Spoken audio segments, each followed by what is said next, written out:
얼마 전에도 아찔한 흉기 난동 사건이 발생했습니다. 어떤 사건인지 확인해 보시죠. 지난 20일 대전 서구 관저동 한 20대 커플이 저녁을 먹기 위해 식당을 찾았습니다. 그런데 50대 남성이 뒤따라 들어오더니 두 사람을 부르기 시작하는데요.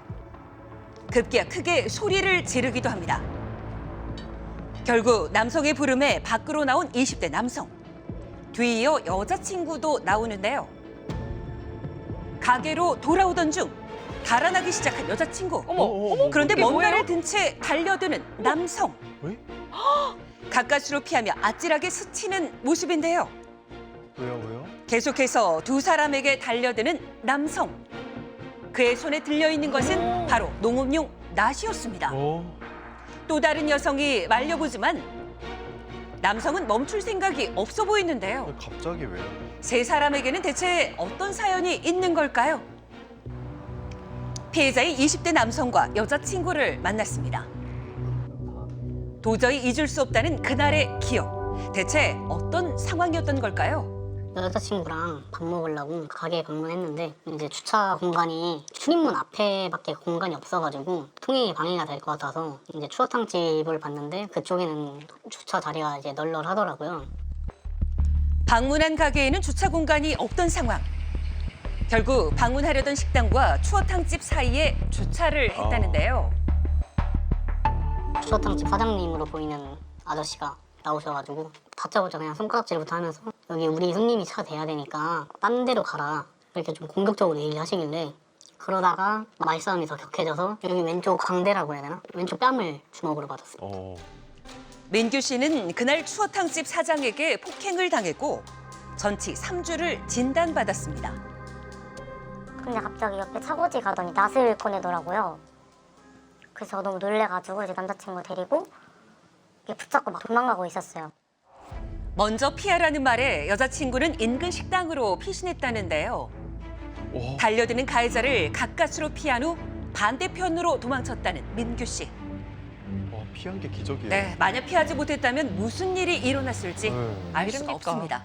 낫을 들고 저한테 달려왔을 때 그 모습이 다 기억납니다. 그냥 죽는구나 이 생각밖에 안 들었습니다. 또 다른 여성이 가해자를 말리는 사이 여자친구를 따라 가게로 피한 민규 씨. 직원과 손님들이 문을 막으며 두 사람을 지켜줬다는데요. 신고를 받고 현장에 출동한 경찰들은 가해자를 임의 동행했습니다. 조사를 위해 당사자의 승낙을 얻고 경찰서로 데리고 가는 임의 동행. 그런데 가해자는 당일 바로 귀가 조치됐다는데요. 그렇다면 불구속 수사를 하는 이유는 뭘까요? 피해자와 함께 당시 현장에 출동했던 경찰서를 찾아갔습니다. 급박한 현장이 있을 때 그걸 우리가 제지하고 그걸 하는 과정에서 이 사람을 체포 필요성이 있을 때 하는 겁니다, 그게. 근데 우리가 신고 현장에 나갔을 때는 이미 급박한 상황, 낫을 휘두르고 하는 급박한 상황은 이미 종료가 된 거예요. 그래서 일단 임수사 원칙에 의해서 임의 동행을 한 것이고 만약 현장에서 낫을 들고 막 하고 있었다면 그건 당연히 하는데 그렇겠죠. 경찰관들이 왔을 때도 그러고 있었거든요. 그렇죠. 경찰이 현장에 왔을 때 현행범 체포도 안 했고 바로 임의 동행해서 기가 조치시키고 저는 이런 게 제일 열받는 것 같아요. 그렇다면 인근 상인들은 가해자를 어떻게 기억하고 있을까요? 항상 주차 문제였어요. 맨날 출근이니까 뭐 굳이 섞여서 뭐예요? 저는 이렇게 안 해요. 8년 동안. 안 좋아해요. 이유가 있으세요? 주차 문제도 그러니까 예민하신 것 같기는 했어요. 평소 가해자가 주차에 예민했다고 입을 모으는 상인들. 전에 저기가 꼼장어집이었단 말이죠. 근데 그 사장님도 젊은 사장님이죠. 30대 중반. 근데 그 사장님 또한 되게 힘들어하셨어요. 뭐 때문에요? 추억한 사장님 때문에. 그때도 또 무슨 일이 있었어요? 너무 찾아와서 주차 문제 하고 근데 자기 너무 스트레스 받아요. 그런 얘기를 종종 와서 했고. 주차 문제로 주변 상인과도 마찰이 잦았다는 가해자. 사건 이후 추어탕집 사장은 어떻게 지내고 있을까요? 추어탕집 사장님이랑은 그 이후로 만난 적도 없고 연락한 적도 없고 근데 제가 듣기로는 그 일이 있고 난 다음 날부터 다시 정상 영업을 하고 있다고 들었어요. 아무 일 없다는 듯 정상 영업 중이라는데요.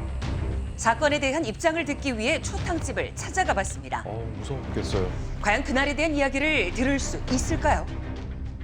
초탕집 사장은 평소처럼 영업을 하고 있었는데요. 흉기로 위협했던 가해자가 매장에 있을지 안으로 들어가 봤습니다. 마침 사건의 가해자인 남성이 나왔는데요. 진짜 대문 사장 단을 맞아요. 막고 차를 저희 집 앞에다가 세웠더라고요. 차도 막고 있었죠. 그러니까 저희 다리 아프니까 조금 이동 좀 그래, 몰라요. 해달라. 이렇게 얘기해. 나는 좀 약간 사정하는 투로 얘기했는데 기분이 나쁜 투로 들었는지는 모르지만 기분 나쁘게 했다는 거예요. 그 말을 내가.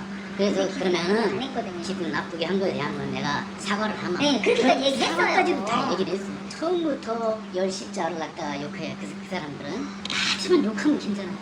이 사람이 좀 뜯어 말리니까 아니, 잠깐만요. 내가 이게 그래서 나는 전적으로 네 남편도 말리고 그분도 말리는 과정이 네 남편이라 데리고